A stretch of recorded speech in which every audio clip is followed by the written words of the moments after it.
కార్తిక్, నేను జడ్పేట్ high school Tadivalasa నందు 10వ తరగతి చదువుతున్నాను. నేను మహాత్మా గాంధీ గారి ఏకపాత్రాభినయాన్ని ప్రదర్శించాలనుకుంటున్నాను. సత్యం ధర్మం ఆచరించిన వారికి అపజయం అంటూ ఉండదని సత్య హరిశ్చంద్ర నాటకం నుండి గ్రహించిన నేను సత్యమేవ జయతే అన్న సూత్రాన్ని పాటిస్తూ ఇంగ్లాండ్ లో బారిస్టర్ చదవవలసి వచ్చినప్పుడు మధ్య మాంసాలు తినని, మద్యం సేవించనని, మగువలకు దూరంగా ఉంటానని అమ్మకిచ్చిన మాట ప్రకారం బారిస్టర్ పట్టా పుచ్చుకొని మన భారతదేశానికి తిరిగి వచ్చాను. దైవ సమానులై నా అరణాభరణ చూసుకునే తల్లిదండ్రులు మరణించారు.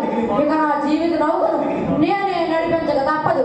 అన్నగారు చెప్పినట్లు దక్షిణేశ్వరంలో నివాసం ఉంటున్న గుజరాతీ వ్యాపారి తరపున వాదించుటకు దక్షిణాఫ్రికా వెళ్తున్నా.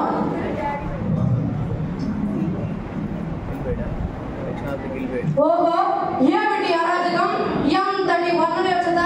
అల్పసంఖ్యాకులై ఉండి కూడా ఈ తెల్లవారు అధిక సంఖ్యాకులైన నల్లవారిని, భారతీయులను బానిసలుగా చూస్తున్నారే. వారి తరపున వాదిస్తున్న నన్ను కూడా కూలి బారిస్టర్ అంటున్నారు. మన సంప్రదాయమైన తలపాగా ధరించి కోర్టులో వాదించరాదుంటున్నారు మెజిస్ట్రేట్. టికెట్ కొన్న మొదటి తరగతి రైలు పెట్టిలో నల్లవారు ప్రయాణించరాదని నిబంధనలు విధించారు.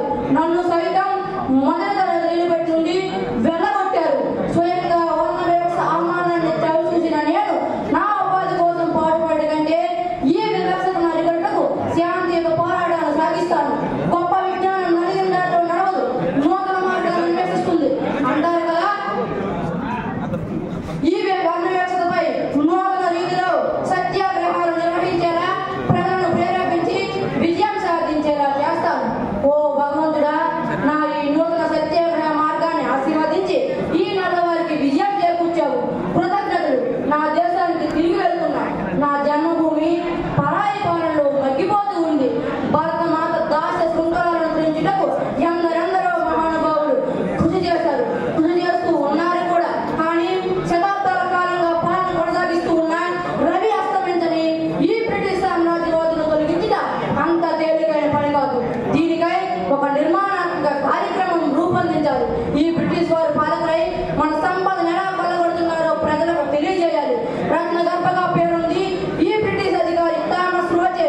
ప్రపంచ ఖజానా ట్రెజరీ ఆఫ్ ది వరల్డ్ గా వివరించబడ్డ ఒకప్పటి భారత ఔన్నత్యాన్ని నేటి దుర్భర పరిస్థితులు ప్రజలకు తెలియజేసి దీనికి కారకులు ఎవరన్న విషయాన్ని ప్రజలకు అర్థమయ్యేలా వివరించాలి.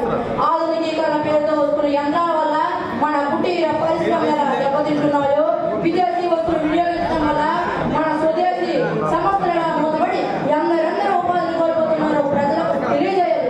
విదేశీ వస్తు బహిష్కరణ గావించేలా ప్రజలను ప్రేరేపించాలి. మన దేశం నుండి ముసలు ఇంగ్లాండ్ తరలించి అతడి వస్తువులుగా మార్చి వాటిని మరలా మన దేశంలోనే అమ్ముతూ భారతదేశాన్ని అంగడిగా వాడుకుంటూ దిగుమతి సుంకాలతో మన ఆర్థిక వ్యవస్థను ఎలా చిన్న భిన్నం చేస్తున్నారు ప్రజలకు తెలియజేయాలి. ఈ బ్రిటిష్ వారికి వలస రాజ్యాల ప్రజలపై సహజ ప్రేమను కనబరుస్తూ మసల కన్నీరు కారుస్తూ ఉన్నారు. జలియన్ వాలాబాగ్ దురాఘాతానికి పాల్పడిన కిరాతక జనరల్ డయ్యన్ను కంటి తుడుపు చీరగా మందలించిందే గాని కఠినంగా శిక్షించలేదే. పైగా వారికి ఇంగ్లాండ్ లో ఘన సన్మానాలు గావిస్తున్నారు. ఈ బ్రిటిష్ వారి అరాజకాలు రోజు రోజుకి హద్దులు మీరుతున్నాయి. ప్రజల నిత్యావసర వస్తువైన ఉప్పుపై పన్ను విధిస్తారా? దీనిని ఎదిరించక ఉప్పు సత్యాగ్రహాన్ని చేపడతారు. ప్రజలను ప్రేరేపిస్తూ దేశభక్తిని నూరుపోస్తున్నారని నన్ను జైల్లో బంధిస్తారా? నేను జైల్లో ఉన్నంత మాత్రాన ఈ నూతన సత్యాగ్రహ పోరాటం ఆగుతుందేమో రేపడ్డారేమో. చూడండి, రెప్పలార్పక మిట్టు గురించి మరీ చూడండి. భారతదేశ ఉక్కు మనిషి సర్దార్ వల్లభాయ్ పటేల్ బాటోలే సత్యాగ్రహాన్ని నిర్వహిస్తున్నాడు. ఆంధ్ర శివాజీ, పర్వతనేని వీరయ్య చౌదరి గారు పన్నుల ఎగవేత ఉద్యమాన్ని శాంతియుతంగా కొనసాగిస్తున్నారు.